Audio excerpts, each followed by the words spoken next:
पैसा वसूल is brought to you by Videocon.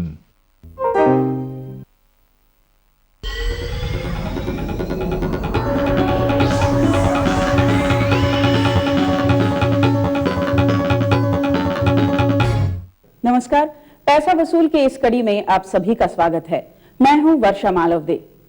इस कड़ी में हम देखेंगे कि क्रेडिट कार्ड का बेहतर ढंग से कैसे इस्तेमाल करें, प्रॉपर्टी पर सर्विस टैक्स किस तरह से लागू होता है और स्कूटर्स के बाजार में आपके लिए क्या विकल्प उपलब्ध हैं, और भी बहुत कुछ।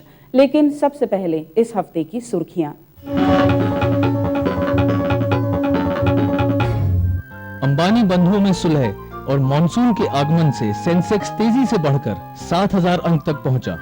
स्वर्गीय धीरूभाई अंबानी की पत्नी कोकिलाबेन अंबानी ने अपने बेटों के बीच सुलह करवाई। 1 लाख करोड़ रुपए की रिलायंस इंडस्ट्रीज 2 हिस्सों में बटी। 82,000 करोड़ रुपए की RIL और IPCL मुकेश के हिस्से गईं।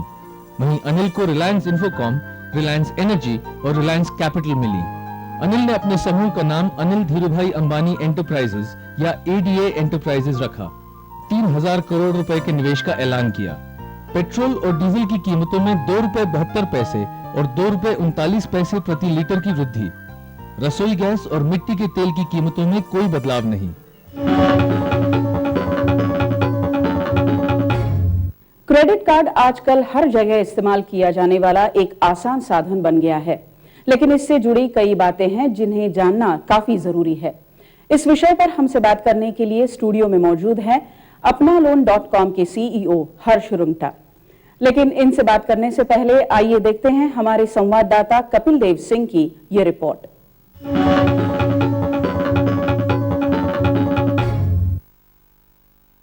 इस्तेमाल में आसानी, कहीं भी कभी भी पैसों की उपलब्धता और डिस्पोजेबल इनकम में निरंतर हो रही वृद्धि ही शायद भारत में प्लास्टिक मनी यानी क्रेडिट कार्ड्स की सफलता का राज है। वर्ष 2003 तक करीब 15 सालों के अपने कार्यकाल में विभिन्न बैंक्स और क्रेडिट कार्ड कंपनियों ने करीब 2.5 करोड़ उपभोक्ताओं को अपनी ओर आकर्षित किया। वहीं वर्ष 2004 के अंत तक सिर्फ 1 साल में उपभोक्ताओं की संख्या बढ़कर करीब 4.5 करोड़ हो गई है, यानी इतने कम समय में लगभग 80% की वृद्धि। इससे साफ जाहिर है कि देश में खासकर शहरी इलाकों में क्रेडिट कार्ड्स उपभोक्ताओं की ज़रूरत बन गए हैं। जहां एक ओर प्लास्टिक मनी खरीद फरोख्त से जुड़ी बहुत सी सुविधाएं प्रदान करता है, वहीं दूसरी ओर इसके साथ मिलने वाले डिस्काउंट्स, मुफ्त बीमा और हाल ही में मिल रही मनी बैक स्कीम्स भी उपभोक्ताओं को इसकी ओर आकर्षित कर रही है। ICICI बैंक के जनरल मैनेजर श्री मधुवनन का मानना है कि कुछ छोटी छोटी बातों का ध्यान रखकर क्रेडिट कार्ड से भरपूर फायदा उठाया जा सकता है। जैसे हर स्टेटमेंट में 2 चीज़ होती है, एक होती है बिलिंग स्टेटमेंट और एक होती है ड्यू डेट। बिलिंग स्टेटमेंट का मतलब यह है कि हर महीने आपको एक खास दिन आपका बिल बनता है। आप महीने भर आप खर्चा कीजिए, समझ लीजिए 1 तारीख की बिल है आपको, तो 1 तारीख को आपका बिल बनेगा और 25 तारीख को आपकी ड्यू डेट होगी। अगर आपको मैक्सिमाइज़ कराना हो तो यूजुअली लोग जो इवॉल्व यूज़र्स जिन्हें कहते हैं, जो काफ़ी हद तक क्रेडिट कार्ड यूज़ करते हैं, ये हमेशा अपने बिलिंग डेट के 4 या 5 दिन के आसपास अपनी स्पेंड्स मैक्सिमम करते हैं, जिससे कि उनको पूरा 52 डेज की क्रेडिट मिलती है। क्रेडिट कार्ड के क्षेत्र में भारी मांग के चलते 40 से 50% की वृद्धि देखने में आई है। इसी के साथ ये भी अनुमान लगाया जा रहा है कि क्रेडिट कार्ड के जरिए खरीदारी करने में अगले 5 सालों में 3 गुना वृद्धि देखने को मिलेगी। भारत में इस वर्ष लगभग 20,000 करोड़ रुपयों की खरीदारी क्रेडिट कार्ड के जरिए की गई, जो अगले 5 सालों में लगभग 62,000 करोड़ तक होने का अनुमान है। लेकिन लगातार बढ़ती लोकप्रियता और संख्या के बावजूद कई बार क्रेडिट कार्ड धारकों को कुछ समस्याओं का सामना भी करना पड़ता है। इसमें क्रेडिट कार्ड का गलत इस्तेमाल और सर्विस से जुड़ी परेशानियां भी शामिल हैं। तो एक आम क्रेडिट कार्ड उपभोक्ता की कार्ड कंपनियों से क्या उम्मीदें हैं? अपने क्रेडिट कार्ड से एक्सपेक्टेशन सर्विस को लेके खाली है कि एक सिक्योरिटी वाला जो इशू है उस पर थोड़ा सा और कंपनी को ध्यान देना चाहिए और भी ऐसा सिस्टम डेवलप करना चाहिए जिससे सिक्योरिटी लेवल पे जो नेट के थ्रू फ्रॉड होता है वो बच सके, नंबर 1। और नंबर 2, जो बिलिंग का जो सर्विस का वो है, वो बिलिंग का सिस्टम थोड़ा सा और इजी करना चाहिए ताकि कस्टमर के ऊपर ज़्यादा लोड नहीं पड़े। आजकल क्रेडिट कार्ड्स के जरिए इंटरनेट से रेल और एयर टिकट बुक करने से लेकर आम खरीदारी भी संभव है। आने वाले सालों में ये सुविधाएं और सहूलियतें और भी ज़्यादा हो जाएंगी। हालांकि भारत में क्रेडिट कार्ड का इस्तेमाल अंतर्राष्ट्रीय बाजार के मुकाबले काफ़ी कम है, लेकिन बेहतर होती अर्थव्यवस्था और खर्च करने की क्षमता के लगातार बढ़ने से इस क्षेत्र में भी काफ़ी बढ़त की उम्मीद है। जैसा कि आप जानते हैं, स्टूडियो में हमारे साथ है हर्ष रुंगटा। मिस्टर रुंगटा, स्टूडियो में आपका स्वागत है। क्रेडिट कार्ड्स के कौन-कौन से फीचर्स होते हैं? क्रेडिट कार्ड में जो एक बेसिक फीचर है पेमेंट करने का, कि आपको सहूलियत से आप जब दुकान में या कहीं भी कुछ खरीदते हैं उसका पेमेंट कर सकते हैं। उसके अलावा कई फीचर्स होते हैं। आपको इंश्योरेंस मिलता है, एक्सीडेंट इंश्योरेंस। कई कार्ड्स में हॉस्पिटलाइजेशन अगर आपका हो एक्सीडेंट के वजह से, वो मिलता है। कई कार्ड्स में अगर आपने क्रेडिट कार्ड के जरिए कुछ खरीदा हो और वो खो जाए तो उसका भी इंश्योरेंस रहता है। बहुत कम कार्ड होल्डर्स को ये पता होता है, बट ये फीचर्स कार्ड्स में होते हैं। और भी कई फीचर्स होते हैं, कैश विड्रॉ कर सकते हैं आप। क्रेडिट कार्ड के इस्तेमाल पर कितना ब्याज देना पड़ता है? किस दर से इंटरेस्ट देना पड़ता है? वो तो कार्ड टू कार्ड पर डिपेंड करता है, बट करीबन 1.5% से लेकर 3% तक पर मंथ, यानी कि ईयरली सालाना करीबन 20 से लेके करीबन 40% तक का ब्याज क्रेडिट कार्ड्स पे लगता है। कई बार ऐसे होता है कि हम लोग पैसा निकालते हैं क्रेडिट कार्ड के जरिए से, और मिनिमम पेमेंट जो होता है उसका इस्तेमाल करके हम लोग ये चाहते हैं कि हम अपना डेट वापस करें, तो क्या ये सही तरीका है? दो सवाल आपने पूछे कि अगर आप कैश निकालते हैं क्रेडिट कार्ड से, तो कैश निकालना क्रेडिट कार्ड के जरिए काफ़ी महंगा पड़ता है, क्योंकि आपको करीबन 2.5% या 50 से 100 रुपए का मिनिमम चार्ज लगता है। तो इमरजेंसी हो तो ही कैश निकालना चाहिए कार्ड के जरिए।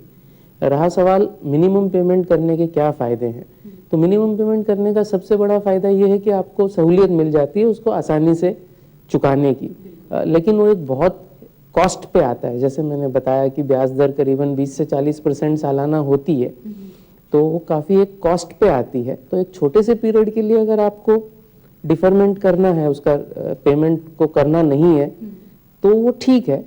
वरना बेहतर ये होगा कि आप एक पर्सनल लोन ले लें और कार्ड को पेमेंट कर दीजिए, और पर्सनल लोन का तो पेमेंट आपको 2 या 3 साल में करना ही पड़ेगा। इसके साथ और कौन सी जानकारी है जो एक ग्राहक को होनी चाहिए?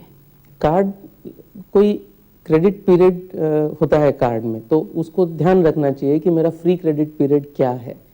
रहा सवाल, उसको ये भी ध्यान रखना चाहिए कि अगर मैंने रिवॉल्विंग यानी कि मैंने मिनिमम पेमेंट या 100% से कम पेमेंट किया है, तो फ्री क्रेडिट पीरियड करीबन हर कार्ड में नहीं मिलेगा। वो उसको ध्यान रखना चाहिए। और सबसे बड़ी चीज़ जो उसको ध्यान रखनी चाहिए वो ये है कि ये कार्ड एक सहूलियत तो है ही है, एक जिम्मेदारी भी है। तो उसको अगर वो जिम्मेदारी से और सावधानी से बरते तो वो बहुत उसके लिए आसान रहेगा, सहूलियत रहेगी उसके लिए। लेकिन अगर उसको गैर जिम्मेदाराना तरीके से अगर उसका इस्तेमाल करेगा तो उसके लिए कई मुश्किल आ सकती है, क्योंकि उसका ब्याज दर काफ़ी हैवी होता है। Thank you mister Rungta. Credit card के साथ सहूलियत तो मिलती है, लेकिन उसके साथ बहुत सी जिम्मेदारियां भी जुड़ी हुई होती हैं। ग्राहक को ये चीज ध्यान में रखनी चाहिए। अभी वक्त है एक ब्रेक का। ब्रेक के बाद देखेंगे कि प्रॉपर्टी पर सर्विस टैक्स कैसे तय किया जाता है। देखते रहिए पैसा वसूल।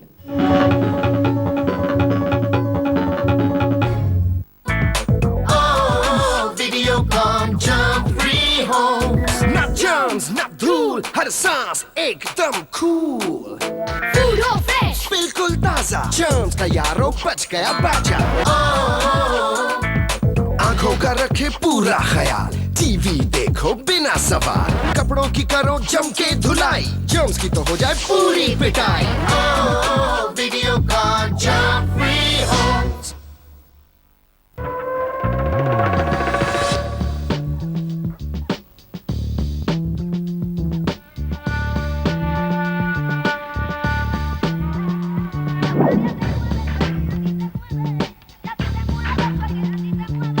The future is excellent from Videocon.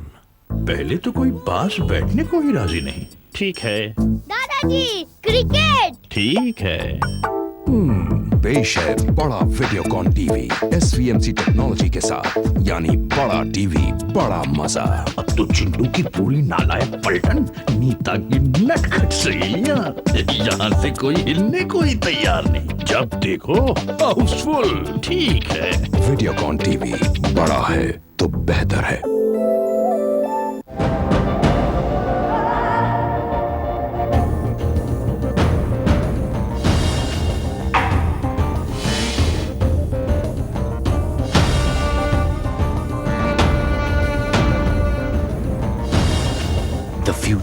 is excellent from Videocon.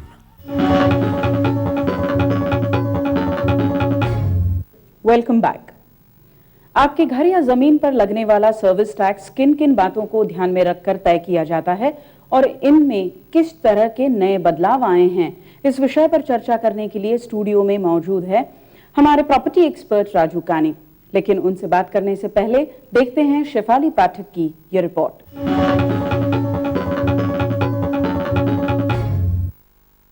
इस साल के बजट में जहां एक ओर कंस्ट्रक्शन के क्षेत्र में विदेशी पूंजी निवेश के लिए रास्ता खोलने से वित्त मंत्री को समाज के सभी वर्गों से प्रशंसा मिली, वहीं दूसरी ओर सरकार द्वारा 16 जून के बाद होने वाले कंस्ट्रक्शन पर 10.2% सर्विस टैक्स या सेवा कर नियुक्त किए जाने से लोगों में इस नए टैक्स को लेकर असमंजस की स्थिति पैदा हो गई है। सर्विस टैक्स वास्तव में 12 या उससे अधिक फ्लैट्स वाले बिल्डिंग्स पर लागू होगा। यह कर प्रॉपर्टी की कुल कीमत के बजाय केवल कंस्ट्रक्शन कॉस्ट पर लगाया गया है, यानी असल में यह कुल कीमत का 3 से 4% ही होगा। उदाहरण के तौर पर यदि किसी घर की कीमत अगर 10 लाख रुपए है तो सेवा कर केवल 30 से 40 हजार रुपए लगेगा। ये भी मुमकिन है कि बड़े शहरों में बढ़ती प्रतिस्पर्धा के कारण प्रमोटर या बिल्डर खुद भी इस टैक्स में भागीदार बन जाए। कोई मार्केट जो बहुत कॉम्पिटिटिव हैं, जहाँ पे सप्लाई काफ़ी आ रही है प्रॉपर्टीज़ की और डेवलपर्स के बीच में बहुत कंपटीशन है, वहाँ पे आपके डेवलपर्स इसका कुछ इम्पैक्ट एब्जॉर्ब कर सकते हैं और सारा जो बर्डन है वो कस्टमर्स पर नहीं ला देंगे, कुछ पोर्शन वो एब्जॉर्ब कर लेंगे because of the competition. But जहाँ पे कंपटीशन नहीं है, where property prices and properties are in demand, वहाँ पे developers most likely will pass on this burden to customers. एक आम आदमी के लिए अपना घर खरीदने के लिए पैसे जुटाना बहुत कठिन होता है। इस नए कर की वजह से कीमतों में होने वाली मामूली बढ़त से वह परेशान होंगे। ऐसे में उनकी नाराजगी जाहिर है, लेकिन ज्यादातर जानकार मानते हैं कि भविष्य में इसका फायदा ग्राहकों को ही होगा। इससे जो आपकी इंडस्ट्री ऑर्गेनाइज होने में मदद मिल रही है, उसकी आपकी ट्रांसपेरेंसी बढ़ेगी, चेक पेमेंट की कंपोनेंट बढ़ेगी, जो कॉन्ट्रैक्टर और लेबर इश्यूज़ हैं वो ऑर्गेनाइज होंगे, स्ट्रीमलाइन होंगे। तो as a customer you can expect better quality of housing, better quality in business. तो in the longer run it is good only. Property sector में नियमितता लाने की दिशा में सरकार द्वारा उठाया गया ये पहला कदम नहीं है। कीमतें तो बढ़ेंगी, लेकिन इस नए कर से होने वाली मामूली वृद्धि से एक आम आदमी की जेब या बजट पर बहुत ज्यादा फर्क पड़ने की उम्मीद नहीं है। जैसा कि आप जानते हैं, हमारे साथ स्टूडियो में मौजूद हैं राजू काने, हमारे प्रॉपर्टी एक्सपर्ट। राजू, स्टूडियो में आपका स्वागत है।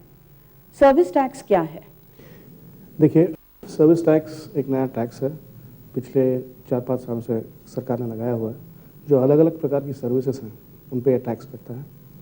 इस साल के बजट में फाइनेंस मिनिस्टर ने रेसिडेंशियल प्रॉपर्टी कंस्ट्रक्शन जो है, जो निवासी घर का जो निर्माण है, उस पर भी सर्विस टैक्स लागू किया है। तो 10.2% सर्विस टैक्स है। ये हर ऐसी बिल्डिंग पर लगेगा जिसमें कम से कम 12 फ्लैट होंगे। तो ये बिल्डिंगों पर उनके कंस्ट्रक्शन पर सर्विस टैक्स लगेगा। तो क्या ये कंज्यूमर को देना पड़ेगा कि उसमें कुछ हिस्सा बिल्डर का भी हो? देखिए, उसमें 1-2 चीज़ याद रखनी चाहिए। हालांकि सर्विस टैक्स जैसे मैंने कहा 10.2% है, इसका मतलब ये नहीं है कि सभी प्रॉपर्टी जो है वो 10% से महंगी हो जाएंगी। ये 10.2% टैक्स जो है ये कंस्ट्रक्शन के एक परसेंटेज पे लगता है।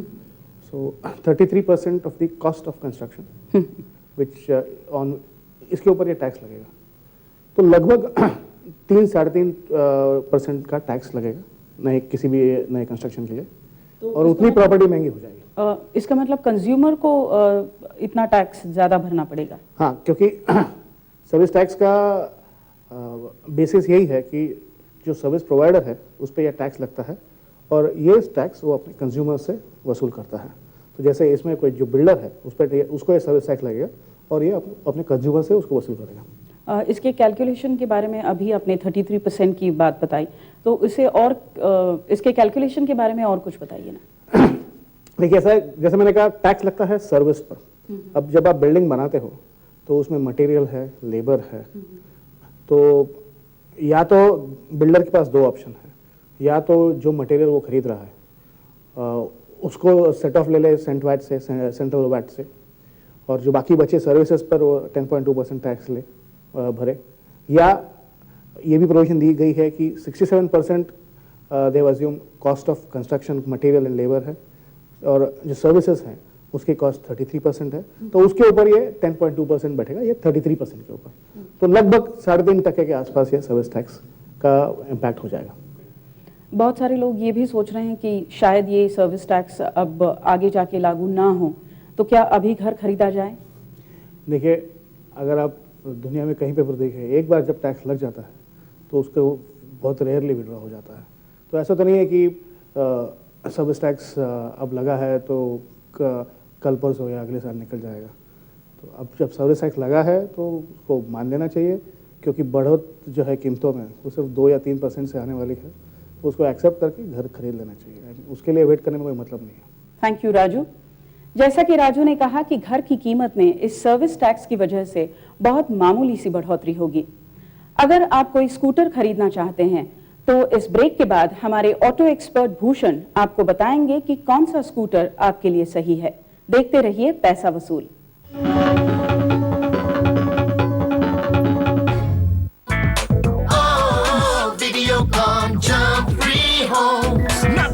ना धूल, हर सांस एकदम कूल, पूरो फ्रेश, बिल्कुल ताजा, जर्म्स का यारो बच गया बाजा। आंखों का रखे पूरा ख्याल, टीवी देखो बिना सवाल, कपड़ों की करो जम के धुलाई, जर्म्स की तो हो जाए पूरी पिटाई। Videocon germ free homes. पहले तो कोई बास बैठने को ही राजी नहीं। ठीक है दादाजी, क्रिकेट। ठीक है। पेश है बड़ा वीडियोकॉन टीवी SVMC टेक्नोलॉजी के साथ, यानी बड़ा टीवी बड़ा मजा। अब तो चिंटू की पूरी नालायक पलटन नीता की नटखट सैया, यहाँ से कोई हिलने को ही तैयार नहीं। जब देखो हाउसफुल। ठीक है। वीडियोकॉन टीवी बड़ा है तो बेहतर है।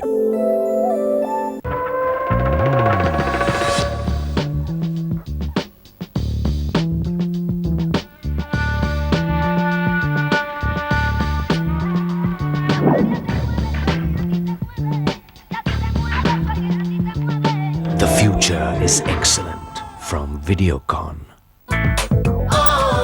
Videocon germ free homes. ना जर्म्स ना धूल, हर सांस एकदम कूल, पूरो फ्रेश, बिल्कुल ताजा, जर्म्स का यारो बच गया बाजा। आंखों का रखे पूरा ख्याल, टीवी देखो बिना सवाल, कपड़ों की करो जम के धुलाई, जर्म्स की तो हो जाए पूरी पिटाई। Videocon germ free Holmes.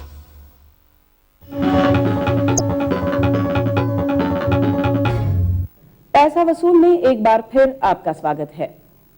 आज बाजार में अलग अलग स्कूटर्स उपलब्ध हैं। इनमें क्या खूबियां हैं, इस विषय पर आइए बात करते हैं ऑटो एक्सपर्ट भूषण से। भूषण, स्टूडियो में आपका स्वागत है। आज बाजार में कौन सी स्कूटर्स उपलब्ध हैं?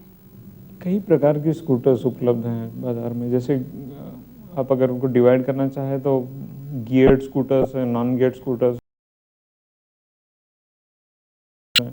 मिनी स्कूटर जिसको स्कूटरेट्स कहा जाता है, वैसे भी स्कूटर्स है जो कि 75 सीसी या 60 सीसी वाली इंजन में है।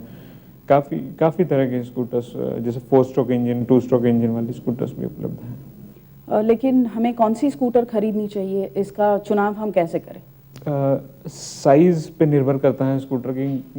ज़्यादा करके स्कूटर खरीदने वाली महिलाएं होती हैं या कॉलेज जाने वाली लड़कियां होती हैं, उनको हो सकता है कॉलेज जाने वाली लड़कियों को बड़ी स्कूटर्स सूट नहीं करें, या लाइसेंस उनको अगर 16 इयर्स के बाद लाइसेंस उनको नहीं मिलता है गियर्ड स्कूटर्स का, तो इस वजह से वो छोटी जो स्कूटर्स स्कूटरेट्स हैं उनकी सिलेक्शन कर सकते हैं। तो ऐसे काफ़ी मुद्दे हैं। पिछले कई सालों में स्कूटर्स के जो मार्केट हैं उसमें कौन से बदलाव आए हैं? स्कूटर्स तो मॉडर्न हुए हैं, काफ़ी मॉडर्न टेक्नोलॉजी उसमें आई है। जैसे 4 स्ट्रोक इंजन्स पहले नहीं हुआ करते थे, जो कि आज इमिशन की वजह से और इफ़िशियंसी की वजह से आए हैं। वे पुरानी स्कूटर्स की जो 2 स्ट्रोक इंजन उसकी तुलना में ये बहुत इफ़िशिएंट हैं और क्लीन भी हैं। तो ऐसे कई बदलाव हैं। छोटे शहरों और ग्रामीण इलाकों के लिए स्कूटर्स कितने फायदेमंद है? जैसे शहरों में स्कूटर्स का यूज़ होता है, वैसे ही ग्रामीण इलाकों में या बिल्कुल ही ग्रामीण इलाकों में भी स्कूटर्स का काफ़ी महत्व है। पहले से स्कूटर्स का अस्तित्व रहा है वहाँ पे, और बदलाव इतना ही आया है कि आज वहाँ के लोगों को भी नई टेक्नोलॉजी वाले स्कूटर्स चाहिए, जैसे जो कि ज़्यादा इफ़िशेंट है, ज़्यादा मेंटेनेंस फ्री है और चलाने में ज़्यादा आसान है। Thank you Bhushan. भूषण से मिली इस महत्वपूर्ण जानकारी के बाद आइए देखते हैं बाजार में उपलब्ध अलग अलग स्कूटर्स के मॉडल्स पर हमारी संवाददाता ध्वनि देसाई की ये रिपोर्ट।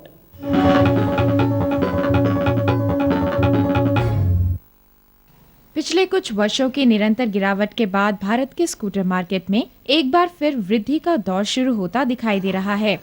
इस बदलाव का सबसे बड़ा कारण है गियरलेस या ऑटोमेटिक ट्रांसमिशन वाले स्कूटर्स की बढ़ती लोकप्रियता। नई तकनीक और आकर्षक डिजाइन्स के अलावा इन स्कूटर्स की फ्यूल एफिशिएंसी पहले से बेहतर हुई है। मैनुअल ट्रांसमिशन वाले स्कूटर्स और गियर रहित स्कूटर के दामों में मामूली फर्क होने से ग्राहकों को अपने पैसे का बेहतर मूल्य मिला है। वर्ष 2003-2004 के बीच स्कूटर्स की संख्या में करीब 7% की बढ़ोतरी हुई है। साथ ही साथ अनुमान है कि सिर्फ बिना गियर्स वाले स्कूटर्स की बिक्री में 20% का इजाफा हुआ है। कंटिन्यूअसली वेरिएबल ट्रांसमिशन यानी CVT या गियरलेस स्कूटर्स चलाने में हल्के और सुविधाजनक हैं। यही है उनकी बढ़ती लोकप्रियता का मुख्य कारण। तो मैन्युफैक्चरर्स के लिए जो सबसे इम्पोर्टेंट फोकस एरियाज हैं स्कूटर्स बनाते समय, वो है फ्यूल एफिशिएंसी, एवरेज अच्छा दे स्कूटर, ये राइड कंफर्टेबल हो चलने में, और इन सम केसेस स्टोरेज स्पेस भी। स्कूटर्स में जो एक अच्छा प्रैक्टिकल फीचर होता है कि सीट, अगर आप खोलें सीट को, आप फ्लिप ओपन करें तो उसके नीचे काफ़ी स्टोरेज स्पेस है कुछ स्कूटर्स में। वेव में 100 cc DTSI इंजन है, एवरेज परफॉर्मर है वेव। जो पावर डिलीवरी है और जो फ्यूल एफिशिएंसी, जो ये दो एरियाज़ हैं, इसमें एक एवरेज परफॉर्मर है। बजाज वेव स्टाइलिंग अच्छी है, देखने में अच्छा है स्कूटर, और बजाज का है तो आप ये कह सकते हैं कि बहुत सारे ऑथराइज डीलर्स और सर्विस सेंटर्स होंगे। नोवा 135 भी बहुत अच्छा प्रोडक्ट है। जब आप 2-अप राइडिंग की बात करते हैं, 2 लोग जब बैठे होते हैं स्कूटर पे, तो थोड़ा एक्स्ट्रा पावर ओवरटेकिंग के लिए, या कभी आप ब्रिज पे चढ़ रहे हैं, किसी हिली टेरेन में आप जा रहे हैं, तो थोड़ा सा एक्स्ट्रा पावर यूज़फुल होता है। एक्टिवा होंडा का इंडिया में सबसे मेन स्ट्रीम स्कूटर्स है, जिनको बिल्कुल एक बेसिक कम्यूटिंग के लिए एक व्हीकल चाहिए, एक 2 व्हीलर चाहिए जो रिलायबल हो, जो रोज़ स्टार्ट हो जाए, जो अच्छा एवरेज दे, उनके लिए एक्टिवा सबसे अच्छा है। एक्टिवा और डियो दोनों में 100 cc इंजन है, बहुत अच्छे ओवरऑल परफॉर्मर्स हैं। डियो थोड़ा यंग लोगों की तरफ टारगेटेड है, देखने में बहुत सुंदर स्कूटर है, जिनके लिए स्टाइल बहुत एक इम्पॉर्टेंट फैक्टर है, उनके लिए डियो सबसे अच्छी व्हीकल है मेरे ख्याल से। TVS सबसे छोटा स्कूटर बनाते हैं इंडिया में, पेप, TVS Scooty Pep, college going लड़कियों के लिए, लेडीज़ के लिए शायद ज़्यादा सूटेबल हो, जिनको बहुत भारी व्हीकल शायद नहीं चलाना कंफर्टेबल होता होगा। इन सारे स्कूटर्स के पिकअप एक जैसे हैं और वजन में TVS स्कूटी और होंडा डियो सबसे हल्के हैं। गियरलेस स्कूटर्स 70 cc से लेकर 135 cc तक की इंजन क्षमता में उपलब्ध हैं। इनकी कीमत में ज्यादा अंतर तो नहीं, लेकिन फ्यूल एफिशिएंसी की बात की जाए तो इनमें से TVS स्कूटी सबसे ज्यादा 1 लीटर पेट्रोल में 70 से 79 किलोमीटर तक का सफर कर सकती है।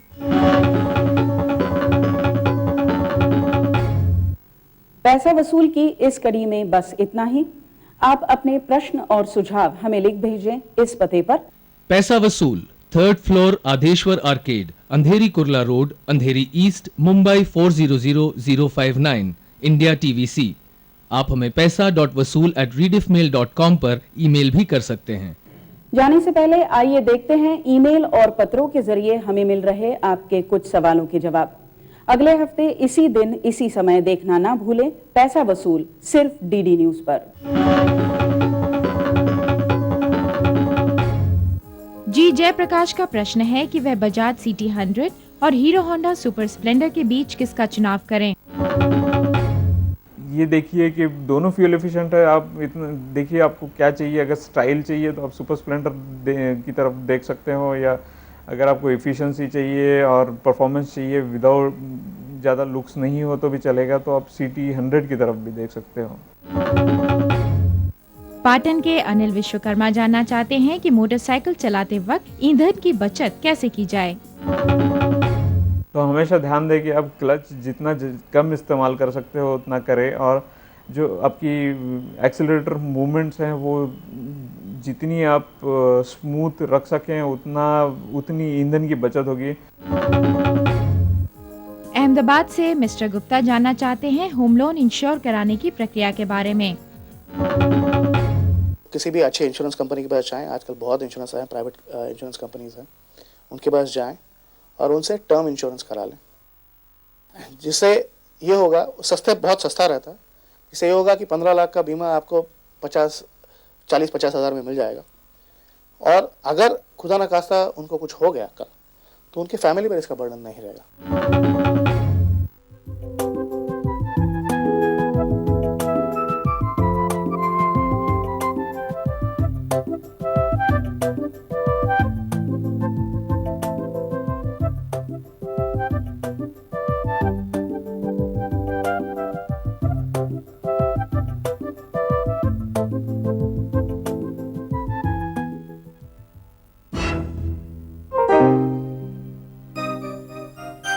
पैसा वसूल is brought to you by Videocon.